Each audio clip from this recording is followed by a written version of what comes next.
This whole idea of Tartaria and the older buildings and the mud flood and everything that's presented, I found out one piece of the puzzle that I think kind of fits in quite nicely, and it really ties into what's going on today.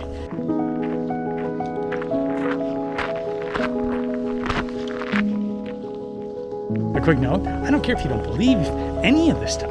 It really doesn't matter, because the end conclusion is the same either way, despite you believing it or not.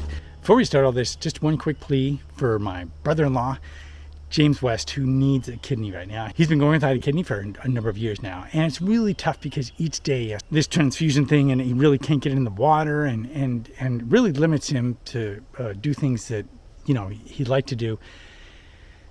And he's been waiting for a while now. So if you have some information on a kidney that James can get, that'd be great. There's information, you can email him.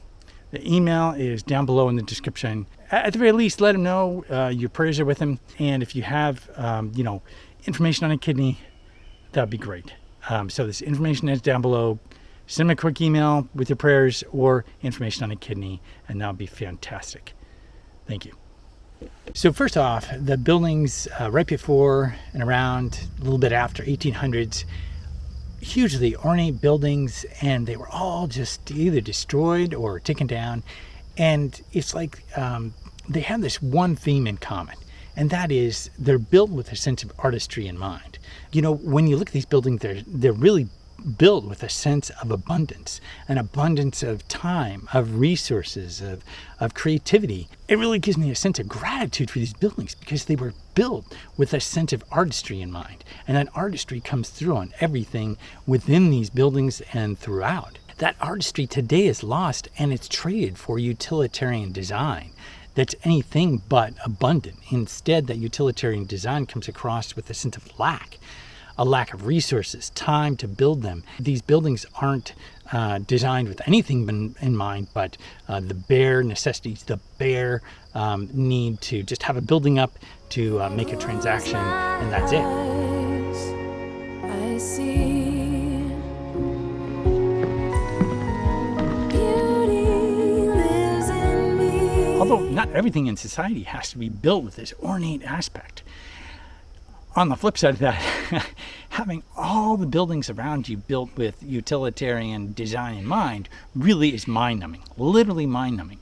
Brutalism, that's their name for it. Stripped of anything decorative or meaningful, this architecture is favored by postmoderns and communists as a weapon against the people.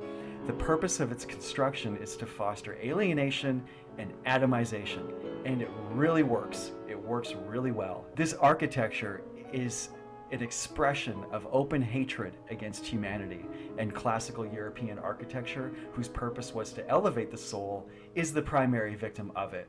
I mean, if you think about it, when you go into a church, you feel a sense of wonder, of awe, and just a sense of expansiveness, spirituality, and abundance.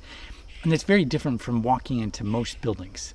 And although you might not design a Wendy's as you would a church, you still have to take into consideration that all of the buildings that we have are not there for just one thing and one thing only. And what it lends itself to, I think, is an overall sense of lack, meaning we don't have the time, we make it the cheapest way possible, fastest way we can, and just the bare bones of what's needed, because you're going to move on to the next project, and really the idea is to transact and make as much money as possible with as little input as possible.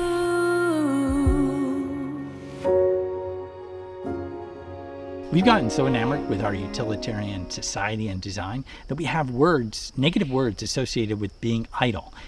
That is loitering. And this is made illegal in many different places. Even in some cases, rest stops. Now, rest stops are designed with that in mind. You're going to a rest stop, and what are you doing? You're sitting idly by. You're resting. And in some cases, some rest stops not only have their rules against loitering, but they also say you can only stay there for 3 hours.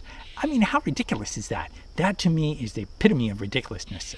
But it gets even worse, because when you come on the East Coast, I came across a sign, and it actually said this. It said, emergency stopping, 2-hour limit. Like you're supposed to keep your emergency to 3 hours. It's an emergency. You're going to want to spend the least amount of time as possible. But to have a sign that says 2-hour limit, come on, man. But I know how it came about. Having to do it because of some bad actor. Someone somewhere just took it a little too far, and it's not because of them. They didn't want to do it. They did it because of these bad actors.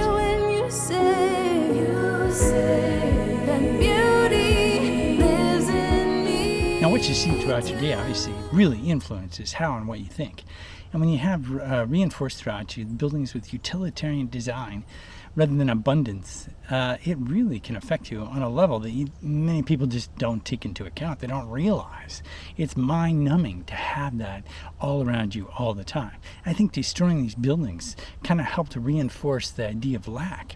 Whereas if they were there, if the buildings were still here, they would actually reinforce the idea of abundance, of, taking your time, of being awe-inspired, and in fact, even reinforcing the idea of loitering, of really taking your time in the moment and going, wow, this is amazing. Now, of course, that relates quite succinctly with what's going on right now, with the sense of shortages, the sense of lack, the sense of doom right around the corner. And you see it everywhere you go, and all the news you see.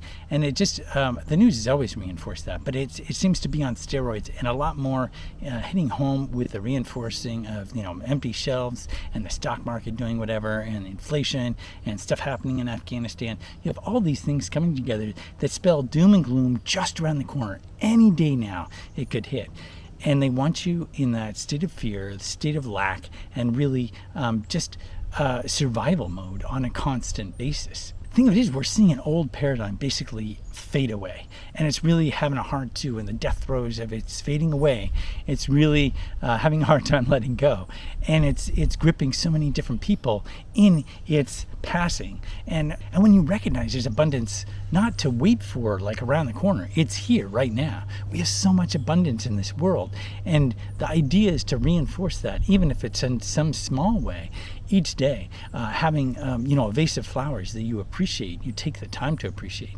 something that you go and appreciate each day and you see and view on a regular basis. And that's what these buildings were. They were that reinforcement of beauty and awe-inspiring wonder. Nature is abundance. And that's why it's so great to be in nature, where you feel a sense of abundance and wonder and beauty. Because it's not only what's here, but also what's to come. As the old paradigm dies away, that's good. We should be joyful. It's great when these arms can control, fade away, and disappear. They may have taken away these artful structures, but the artful talent which created them in the first place still remains in our hearts. If you found this video helpful, be sure to give it a like. Thanks a lot for watching, and I'll see you.